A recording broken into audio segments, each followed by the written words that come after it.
If James Bond was real, this would be the actual, true, real life Omega James Bond. This isn't the video that I'd planned to do today. I'm supposed to make a video on my new IWC watch. Problem is, while shooting that, I had a little bit of an accident that involved coffee and a lot of expensive camera equipment. I then went on to have a bit of a tantrum, so I thought I'd put my toys away and talk about something different. About 4 or 5 years ago, I got hands-on with a watch and I was told that I couldn't make content on it. But it's been 4 or 5 years. There's no way you can track down who owns this watch, and it's too cool not to talk about.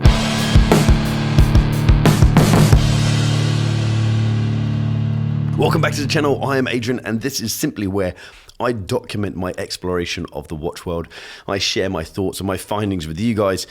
And you know, probably a month ago now, I made a video on the Rolex Explorer 2 SAS. This was a standard Explorer 2 made by Rolex for the SAS, and you could only buy it if you were a serving member of the SAS. Well, having posted about that got me talking with an awesome Instagram account, Watches of Espionage. Amazing content. This guy makes the sort of content that any watch content creator dreams of making. Give the account a follow. Awesome account. But I got talking to the dude who runs it, and we were talking about watches that had military connections that weren't part of marketing, that weren't part of like IWC and Top Gun perhaps, or like Bremont and all their connections with various military outfits.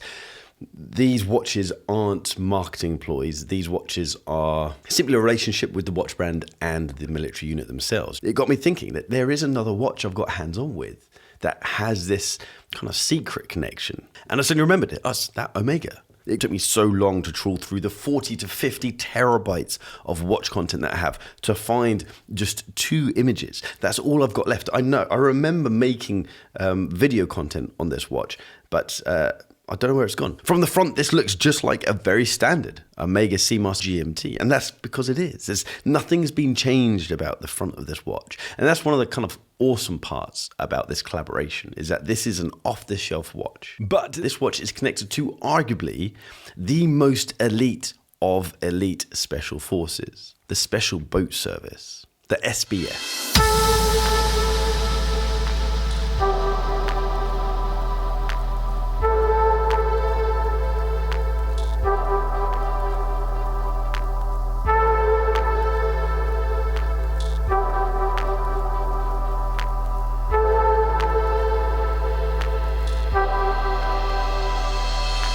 When people think of British Special Forces units, they immediately think of the SAS, the Special Air Service connected to the army. That's because the press have spoken openly about what the SAS do.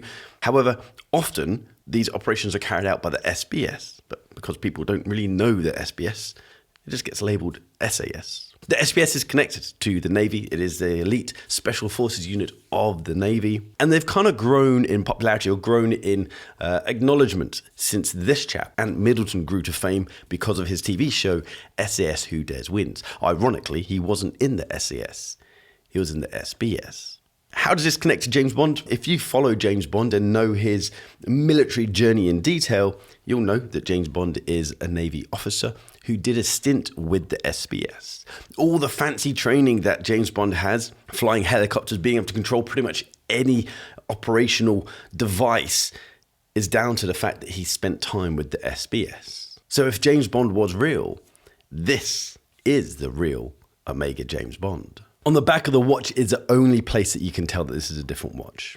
We have an insert in the case bag with the SBS insignia. I'm a massive fan of the Rolex Explorer 2. It's one of my favorite watch lines of all watch lines. But there's something more awesome. I can't put my finger on it. I don't know if it's the fact that it's just Omega and the fact that Rolex is seen as the king of watch brands, and Omega is always trying to Omega's kind of the underdog between the Rolex and Omega thing. But often they can create a better product than Rolex. And that kind of highlights the difference perhaps between the SAS and the SBS. I don't know if there's any actual technical differences between the SAS and SBS. If you're a tier 1 special forces unit, you're a tier 1 special forces unit, and you're just brilliant at what you do. I do like the fact you don't know this is a special watch unless it's in your hand, unless you're able to turn it over and see that special case bag.